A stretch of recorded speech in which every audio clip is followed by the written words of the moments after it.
A esta hora está vía Zoom con nosotros José Antonio Campuzano, el expresidente del directorio de la Corporación de Gremios Exportadores del Ecuador, Cordex. José Antonio, buenos días. El gobierno de Brasil anunció el fin de la importación de camarón ecuatoriano. ¿Qué significa esto para el Ecuador? Recordemos que en el año 2003 Brasil importó 5,9 millones de dólares en camarones ecuatorianos y este año, 2024, ya había destinado 7,2 millones a esas compras, es decir, 21,8% más que el año pasado. ¿Qué sucedió? Bueno, muchísimas gracias por su consulta. Bueno, yo creo que para toda la ciudadanía una exportación de 7.000 millones de dólares, que es la que realiza el sector camaronero, se preguntan, bueno, ¿y por qué el sector reclama una venta marginal como es la venta de Brasil de 7 millones de dólares? Bueno, por una sencilla razón, porque para nosotros como sector camaronero, todos los mercados tienen peso, estamos en un proceso permanente de diversificación, y en el caso particular de Brasil, existe más bien por el lado de ellos, ¿no? Un permanente bloqueo, no solamente al camarón ecuatoriano, que ha sido uno de los pocos productos que ha logrado abrirse espacio, a pesar de las diferentes estrategias que han implementado los productores locales para mantener un mercado cautivo, sino que esta es una práctica que se ha repetido en el caso del banano, que no se le ha permitido el ingreso, en el caso del atún y la pesca ecuatoriana, que por medidas pararancelarias tampoco pueden ingresar. Y lo cierto es que Brasil, por el contrario, nos vende poco más de 1.000 millones de dólares, ¿no? Y hoy está insistiendo en que Ecuador se siente a negociar una profundización del acuerdo comercial AC-59 con la intención de mejorar el tratamiento arancelario a varias de sus industrias, en vista que Ecuador ha firmado tratados comerciales como el de China o la Unión Europea, que han abaratado, por ejemplo, los vehículos, y los vehículos brasileños están perdiendo. José Antonio, y justamente ¿cómo reaccionan ustedes como Cordex? Porque como usted bien decía, Brasil ensambla muchos, es un país donde se ensamblan muchos vehículos y ellos le están pidiendo al Ecuador que obviamente se revisen esos aranceles. ¿Cómo reaccionan ustedes como gremio? ¿Qué le piden ustedes al gobierno nacional?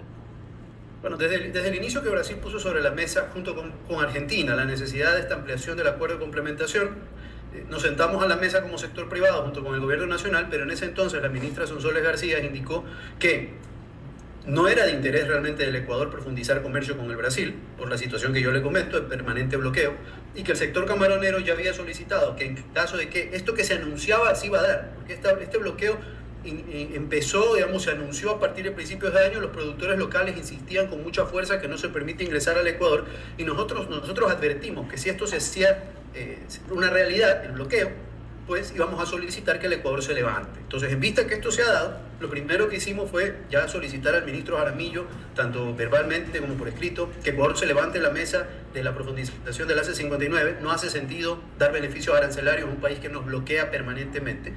Y segundo, que busquemos de los productos que Brasil exporta históricamente al Ecuador medidas de retaliación, en vista que la decisión que toma Brasil es una decisión antitécnica, ilegal y política. ¿Qué alega?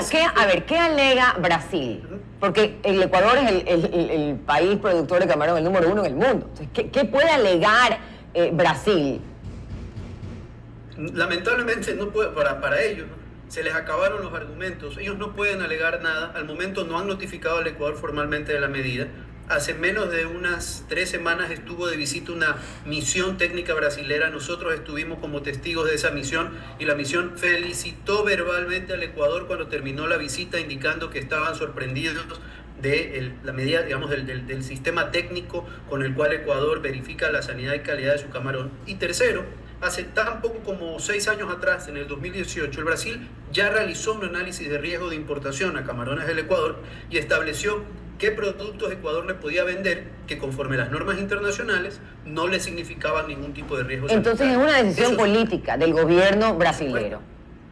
Por supuesto, tal es así que incluso la anuncian públicamente los 2 ministros junto con el representante de los productores brasileños celebrando el bloqueo del camarón ecuatoriano. Entonces, esta es una medida que no tiene sustento técnico y por ello el pedido desde Cordex y desde la Cámara Nacional de Acuacultura que Ecuador ya tome las medidas de retaliación correspondientes, porque no es correcto que se nos bloquee permanentemente y por el contrario Ecuador pues simplemente no haga nada y veamos cómo el comercio del Brasil hacia el Ecuador crezca, mientras que el del Ecuador al Brasil sigue deteriorándose de forma permanente a pesar de los esfuerzos que hemos hecho. José Antonio, hagamos un análisis entre la balanza comercial entre Ecuador y Brasil. Cuando usted habla de sancionar a los productos que Brasil exporta al Ecuador, por ejemplo, ¿de qué estamos hablando? ¿Cuál es el fuerte que nosotros los ecuatorianos consumimos de Brasil? El producto más fuerte.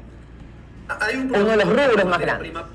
Hay un producto que es una materia prima para el sector de proteína animal, que en este caso es la soya o la torta de soya. Ese es un producto que no deberíamos tocar porque es una materia prima, que se usa para la producción local, que bien pudiéramos sustituirla a otros orígenes, sí, porque existe Paraguay, porque existe Bolivia, Estados Unidos, etcétera, pero sin embargo es una alternativa competitiva, sería darnos un tiro en el pie. Pero lo segundo se encuentra en el rubro de vehículos. Tenemos rubros del sector manufacturero como calzado, tenemos rubros como la confitería, es decir, hay varios rubros que el Ecuador produce o que puede abastecerse de otros orígenes que no le va a hacer daño, no los vamos a extrañar, pero nosotros particularmente estamos pidiendo se revise una política hacia las subpartidas de vehículos, subpartes y piezas, porque el Ecuador ya tiene acuerdos comerciales con los principales proveedores, en este caso por ejemplo China, Europa y está China. a punto de firmarse el de Corea, Exacto. Europa. Entonces realmente no es que estamos requiriendo que Brasil nos venda vehículos, yo creo que por el contrario es una buena lección para que las autoridades brasileras vean cómo sacrificaron una industria que vendía alrededor de 118 millones de dólares, la de vehículos brasileros hacia el Ecuador, por una que vendía, íbamos a lo mucho cerrar en 10 millones de dólares, haciendo, respetando los principios sanitarios que Brasil nos impuso, ¿no? Y ahora Brasil nos dice que no podemos vender, no hay argumento técnico para esto, así que corresponde que Ecuador ya aplique las medidas de retaliación. José Antonio, ¿qué otros mercados son apetecibles para el Ecuador? No solamente con camarón, banano, cacao, sino para otros productos que tenemos, por ejemplo, pitahaya. Tenemos una producción interesante ahora, nueva, de frutos rojos, frambuesas, arándanos, una serie de cosas que pudiéramos entrar en otros mercados.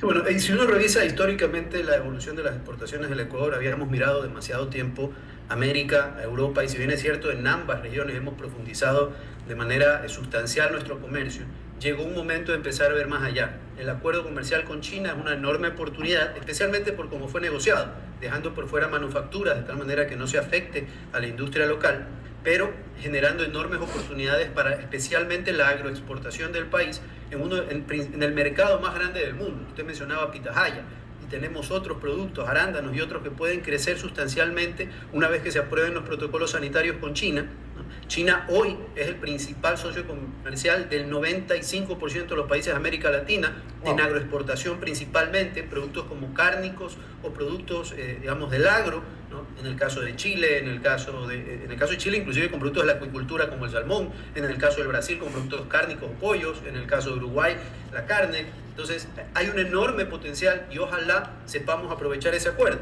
que no significa que porque ya esté firmado mañana nos vamos a volcar a venderle, porque una cosa es reducir los aranceles y otra cosa es que internamente trabajemos en las políticas de fomento para que esas cadenas que están empezando a crecer, pitahaya, inclusive el mismo sector avícola, ahora empezamos ya a exportar,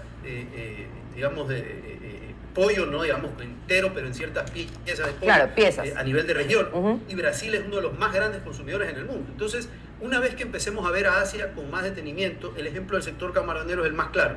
El sector cambió una vez que empezó a atender al mercado más grande del mundo y duplicamos el volumen de nuestras exportaciones en cuestión de 10 años solamente por atender al mercado chino. Ojalá el resto del Ecuador, con políticas de fomento adecuadas para estas medianas y pequeñas empresas, empiecen a conquistar el mercado chino y tengamos una balanza comercial no petrolera mucho mejor, porque pensar en Estados Unidos, yo creo que será difícil que Estados Unidos nos dé la mano con un tratado de libre comercio. Sí, México no igual. Durante la administración.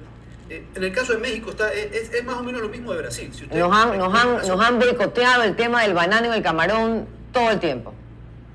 Son los dos países más proteccionistas de la región porque tienen los dos mercados más grandes y si usted se fija, la mayoría de sus industrias atienden al mercado local y en el caso particular de México tiene el tema de la maquila para los Estados Unidos que a lo mejor se les va a acabar con la administración de Trump, pero en el caso de Brasil ha sido así y ellos han intentado a través de diversos programas desde 1970 de sustitución de importaciones y lo cierto es que conforme cambian los gobiernos nuevamente toman una actitud proteccionista, casos puntuales del camarón, ¿no? Donde no existe razón técnica pero lo bloquean con la excusa de que ellos tienen sí, pues sus productores propios, ¿no? A los que hay que proteger. José Antonio, exacto, para terminar la entrevista, ¿cuál ha sido la reacción del gobierno? ¿Qué les ha dicho a ustedes el ministro Jaramillo? Bueno, por un lado, él nos llamó, hay el respaldo a la industria para tratar de resolver el problema. Evidentemente el gobierno, una cosa es el pedido del sector privado, el gobierno debe mantener, como así tiene que ser, los canales de comunicación abiertos para primero buscar una solución técnica, pero tenemos que ser notificados. Personalmente dudo que Brasil tenga sustentos técnicos para justificar el bloqueo, porque eso es lo que es un bloqueo inmediato a todo el país. No se ha bloqueado empresas en particular y demás, ¿no? Así que vamos a seguir trabajando. Incluso yo en pocos minutos tengo reunión con la viceministra de Agricultura para tratar este tema en preparación a la reunión del miércoles con el ministro Jaramillo y ver cuáles van a ser los siguientes pasos en torno a este bloqueo que nos ha anunciado Brasil. José Antonio, muchas gracias por haber estado con nosotros esta mañana en Cuesta Arriba por Altavoz. José Antonio Campuzano, presidente del directorio de la Corporación de Gremios de Exportaciones del Ecuador, Cordex, reacciona ante el bloqueo de Brasil al camarón ecuatoriano. Muchas gracias. A usted.